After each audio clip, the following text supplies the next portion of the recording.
Now live on the phone, Republican Congressman Peter Roskam from Illinois 6th District. Congressman, thanks for joining us. Thanks, Mark. Why are jobs such a stubborn problem?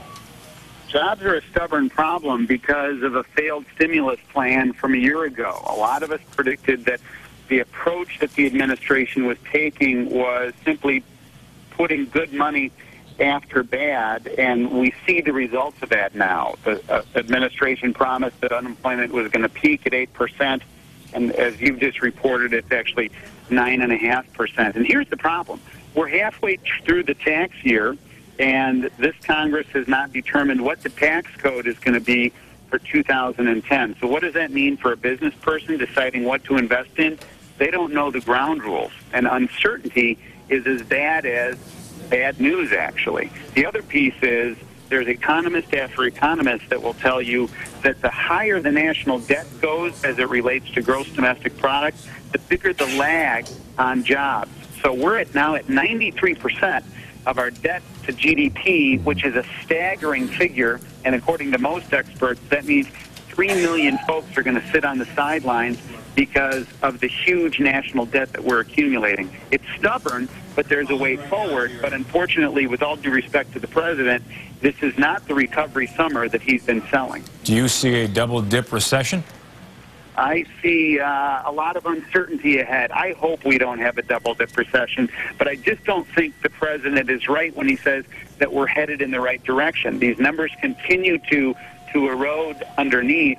And, 650,000 folks have given up looking for work, which kind of gives a little bit of a bump in these numbers from an unemployment statistical point of view, but they're really, really underperforming.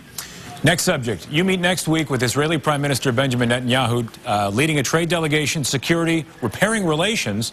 Netanyahu and the president have had a rocky year so far. What are you going to say to him? Well, I hope that when President Obama and Prime Minister Netanyahu meet in Washington next week, that there is a repairing of the relationship. This is a key ally for the United States of America. It's a key regional ally. It's our best friend in the region. And we've got to make sure that we're doing everything we can to support Israel for Israel's interests, but for our own interests. And I will be meeting with Prime Minister Netanyahu upon his return. I'm leading a delegation to Israel. What I'm going to be emphasizing is we want a good relationship with Israel. We have strategic interests, and we also have economic interests. We've just celebrated 25 years of a free trade agreement between our two nations, and it's been a good relationship, but incredibly important, particularly in light of the regional threat from Iran and their nuclear program. Peter, briefly, on the flip side, Muslims around the world might say that Netanyahu has been the thorn in the side that has slowed, in fact, even halted peace talks, saying he's not doing enough stubbornly. Well, I would disagree with that. I think that a careful look at what the relationships are like right now in the Middle East would suggest that Israel has put time and again, they've put deals on the table. For example, they withdrew from Gaza, and what did that get them? It got them rocket fire in southern Israel. They withdrew from Lebanon, and what did that get them? It got them rocket fire from Hezbollah on the north. That's not to say that Israel shouldn't be held to account to pursue a peace process, but that does suggest they shouldn't be pressured to bid against themselves.